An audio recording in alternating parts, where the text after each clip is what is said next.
자, 오늘은 사실상은 다음 시간에 이제 우리가 기말 시험이라 이제 되는 데까지 해보시죠. 해보고 여러분들이 가능하면 제가 이제 이 편집을 해서 여러분들이 중복이 되지 않게 우리 미국법에서 여러 가지 그 사례들을 골라서 또 용어도 여러분들이 다양하게 익힐 수 있도록 이제 배열을 잘 해서 이렇게 만들어 놨습니다. 그래서 여러분들이 이제 다양한 분야의 그 이제 판례들을 이제 여러분들이 볼 수 있을 것 같아요. 이 케이스는 이제 프랭클린 코러필이니까 고등법원 케이스죠. 레이즈 케이스, 레이즈와 GBI 케이스 이 두 가지 이제 원고고 이제 피고로 되어 있고, 이 문제가 이제 그 원심에서 이제 확정이 됐는데 이제 요 피고죠. 여기 보면 피고가 이제 원심 법원의 결정에 대해서 이제 항소한 케이스죠. 왜냐하면 원심 법원이 한마디로 이제 퀸토 그레이디라는 그죠? 자신을 이제 수임하는 로펌이죠. 로펌을 이제 한마디로 disqualifying이니까 뭘까요? 우리가 제척 사유죠. 제척 사유로 인해서 너 안 된다 라고 해서 그 로펌을 제외시키는 그 결정을 내린 원심 법원에 대해서 이제 항소하는 그런 케이스가 되겠어요. 1985년도 원고가 이제 레이즈죠. 토마스 레이라는 사람이 파트너십에 한마디로 리밋 파트너가 되었어요. 호텔을 이제 개발하기 위한 목적으로 리밋 파트너십이라는 걸 만들어서 이제 원고가 토마스 레이라는 사람이죠. 파트너십이 이제 글로벌 빌딩한 그죠? 피고와 호텔을 이제 건축하는 그런 계약을 체결했고, 하지만 파트너십은 결국 프로젝트를 이제 전혀 짓지 않았고, 그리고 나서 이제 한마디로 파트너십 그 계약에 대한 이행에 대해서 소위 법적 그죠? 다툼들이 이제 있어 온 거죠. 1985년도 4월부터 85년도 5월까지 1년 한 5개월 정도 그죠? 되겠죠? 레이가 이제 한마디로 자신의 권한으로서, 여기 보니까 여기에 이제 낸스 버나드라는 로펌의 소속의 이제 메리 스타크라는 변호사가 있었는데, 레이라는 이제 자신을 이제 수임했던 변호사가 이제 자신의 그 로펌을 떠났죠. 그리고 셔스트 스티븐스에 가서 근무하고, 거기서 6개월 동안 근무하고, 다시 마지막으로 이제 로펌인 퀸토 그레디라는 그런 로펌에 이제 근무를 하기 시작했죠. 결국 이제 메리 스타크이라는 사람이 결국은 이제 퀸토에서 이제 근무하기 시작한 거고, 레이라는 사람은 또 메리 스타크이라는 사람의 낸시 버나드라는 사람을 이제 수임했죠. 수임한 거죠. 근데 결국 이제 메리 스타크이라는 사람이 결국 뭘까요? 퀸토로 이제 조인했고, 또 레이라는 사람하고 결국 그죠? GBI라는 어떤 지금 피고의 입장에서 그죠? 이 회사는 이제 퀸토가 이제 수임하겠다 보니까 어떻게 돼요? 이 적군이죠. 원고를 메리 스탁이 이제 알고 있는 거죠. 모든 인포메이션을 알고 있다 그러면 뭘까요? 메리 스탁이 제척 사유가 되겠죠. 제척 사유가 되는 거죠. 그래서 아마 문제가 발생된 것 같아요. 퀸토가 결국 GBI를 1988년도부터 이제 수임했고, 레이는 주로 이제 조나탄 마이클이라는 그 회사에 보면 이제 수임된 상태고, 1989년도에 소를 제기했는데 GBI가 뭘까요? 파트너십 어그리먼트를 이제 위반했다라는 이제 주장하면서 소를 제기한 거죠. 여기서 퀸토는 특히 이제 월레스라는 사람이 있었는데, 퀸토 이제 하나의 변호사로서 과연 이제 피고를 소송 초반부터 쭉 이제 수임했던 그런 케이스죠. 이 케이스는 여러분들이 머릿속으로 그려줘야 돼요. 어디에 누가 속하고 어떻게 됐고 이게 머릿속으로 좀 안 되게 되면 한 그림 그려가지고 이름을 설명하면 되겠어요. 레이즈라는 게 한마디로 레이는 이제 알고 있었죠. 스탁이 이제 퀸토에 이 사람이 이제 잘 알고 있네. 원고가 이제 스탁이 결국은 92년도에 퀸토에 마지막으로 이제 조인한 걸 알고 있었죠. 퀸토는 뭘까요? 사실상 자신에 대한 그 수임에 대한 그죠? 그 동의를 퀸토는 받지 않았죠. 보통 이제 그 퀸토가 이제 레이한 동의를 받는 게 일반적인 이제 그죠? MPR의 룰이죠. 레이가 결국 뭘까요? 자, 퀸토는 결국 뭘까요? 자, 스탁의 그죠? 자신에 대한 과거의 수임과 관련해서 모든 정보를 알고 있으니까 자, 지금부터 더 이상 수임을 하지 말라고 이제 한 거겠죠. 그걸 뭘까요? 그걸 원심 법원이 disqualification, 그죠? disqualification 해가지고 disqualify 돼서 안 된다 해서 결국 원심 법원이 이제 피고의 손을 이제 원고의 손을 들어준 케이스죠. 사건을 봐서는 여기까지가 이제 뭐라고 그러한 내용들이에요. 스타크가 퀸토에 이제 조인하기 전에 그 로펌 자체가 이제 사실상은 이제 컨플릭트 리뷰를 사실상 윤리적으로 이 컨플릭이 있는지를 이제 심사를 하고 있었어요. 당시에 이제 퀸토가 이제 스타크 이제 들어오니까 사실상은 이제 심사를 하고 있겠죠. 그래서 사실상 스탁이 결국은 레이에 대한 자신의 과거의 수임에 대해서 공개를 하지 않았어요. 92년도 3월 13일 날 그레이 데빗이라는 분이요. 프리 요나탄 마이클 말은 원심을 이제 원고들을 수임하는 대표하는 대리인들이 스탁한테 이 문제에 대해서 전화를 했고 스탁이 이제 데빗한테 한마디로 과거에 레이를 수임한 건 모르겠습니다만 하여튼 과거에 자신의 수임에 대해서 기억을 할 수 없다라고 이제 얘기를 한 거죠. 데빗의 어떤 우려에 대해서 퀸토가 그렇다 그러면 모른다 하더라도 스탁을 결국 뭘까요? 이 케이스와 관련해서 인슐레이션 하자, 막아버리지 않은 거죠. 그죠? 스크린이죠. 스크리닝 하자. 그래서 우리가 스크리닝 한 방법으로 뭘까요? 스크리닝은 뭘까요? 우리 내리는 거죠. 이 사건에 대해서 못하게 스크린을 치자라요. 인슐레이션이니까 스크린을 이렇게 치는 거죠. 못하도록. 그래서 이제 GBI와 관련된 피고에 관련된 모든 파일들을 분리시키고 별도로 우리가 월레스의 그죠? 월레스의 제한적인 조치를 취하도록 하고 또 여러 가지 잠금 장치, 시간 장치도 하고 그래서 뭐 그 서류를 볼 수 있는 사람은 월레스와 그죠? 파라리갈만 할 수 있습니다. 따라서 이제 스탁 자체가 이 사건과 관련된 문제에 있어서는 참여를 못하도록 막아버렸고 또 정보와 관련된 접근 코드 자체도 결국 뭘까요? 이제 전자 소프트웨어로 만들어서 비밀로 이제 만들어졌죠. 퀸토에는 185명의 이제 변호사들이 있는데 스탁과 월레스 자체가 뭐 다른 층에 서로 근무하고 있고 그럼에도 불구하고 레이 쪽에서 뭘까요?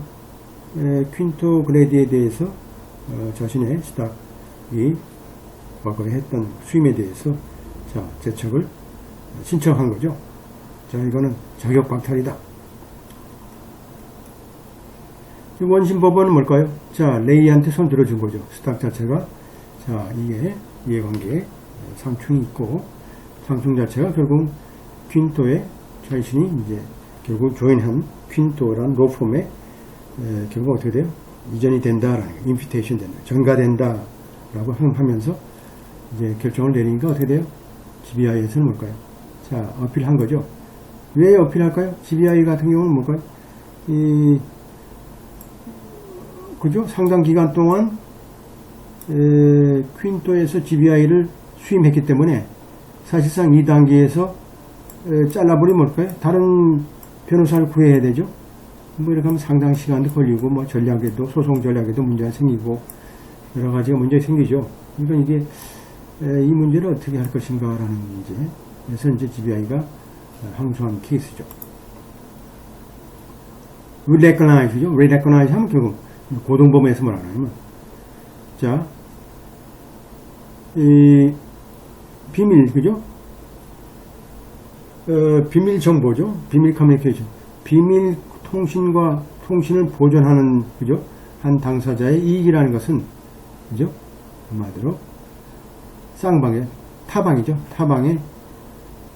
타방의 이익과, 당연하게 상충된다는 안다. 인지하고 있다.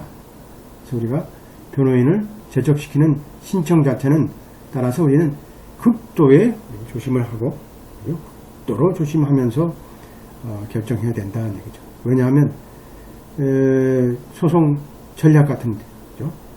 라는 것이 이제 남용될 수 있고 특히 이제 신청인 자체가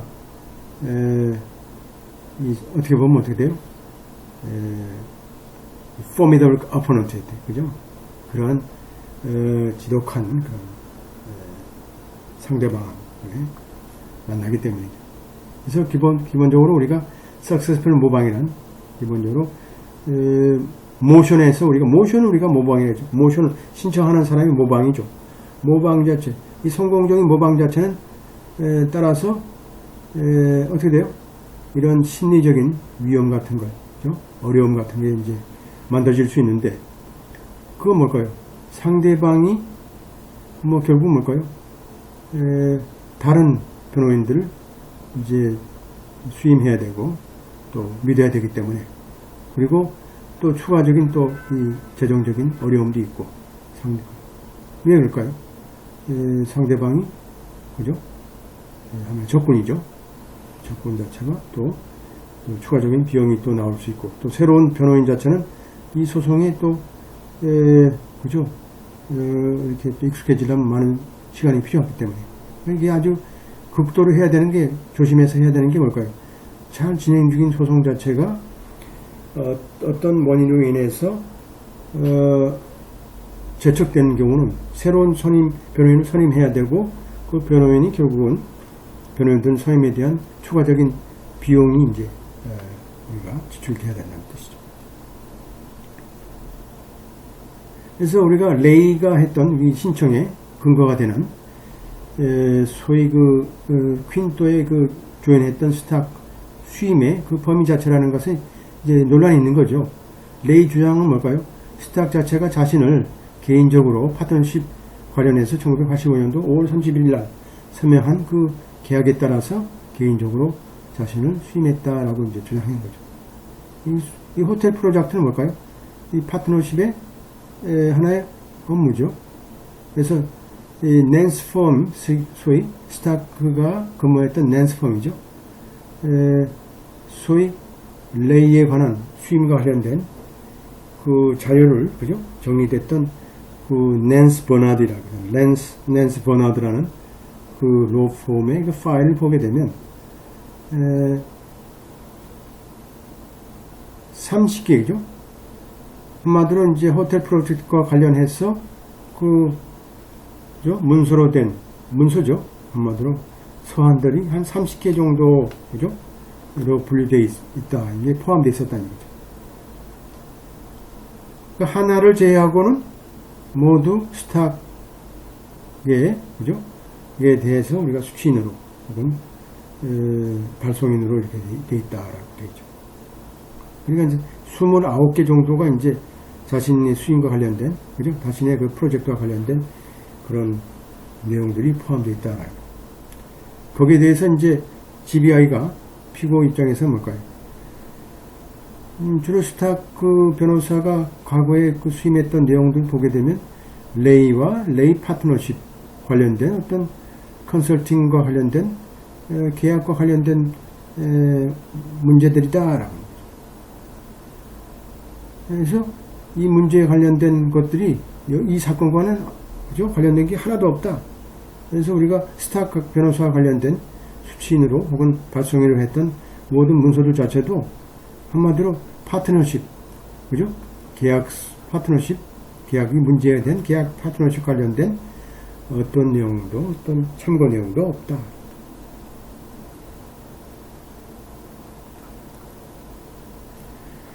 여기에 대해서 원심 법원은 할까요? 스탁 자체가 레이와 개인적인 관계에서 그죠?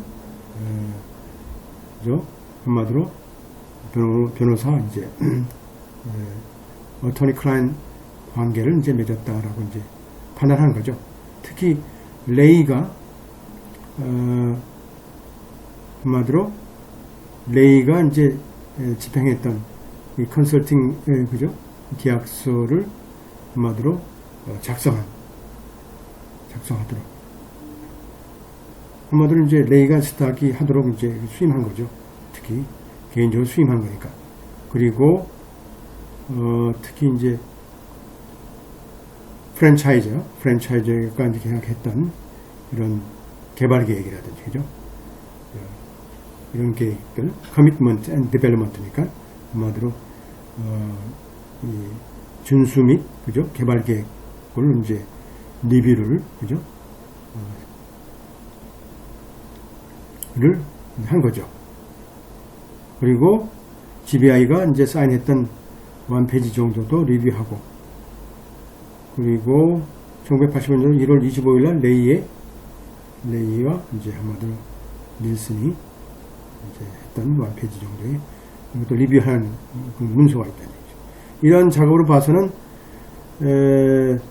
레이의 어떤 의무와 이제 부합이 된다는 얘기죠. 파트너십 어그리먼트에서. 따라서 레이와 스탁 자체는 이런 관계에서 볼 때는 토니 클라이언트 릴레이션십에 그죠? 속한다. 그래서 정식으로 그 계약을 체결한 것으로 본다. 따라서 이 계약서에 준해서 레이는 스탁한테 우리가 상당한 어떤 믿음을 갖고 이런 신뢰할 만한 그죠? 비밀 정보를 제공했다라고 한 거죠. 그죠? 그러니까 리밋 파트너십으로서 자신의 그 권한으로 하에 그죠? 자신을 수임했다라는 합리적인 믿음을 가지고 스탁한테 모든 비밀 정보를 줬다라고 이제 하는 거죠. 이 고등법원의 판단에 의해서는 결과에 의해서는 스탁 자체가 소위 상대방과 그죠? 최소한 이런 어토니 클라이언트 프라이빗 릴레이션십을 맺었다고 하는 어떤 증거 자체는 한마디로 그죠?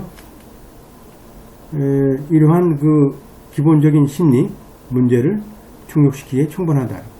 스탁은 따라서 이런 충무죠.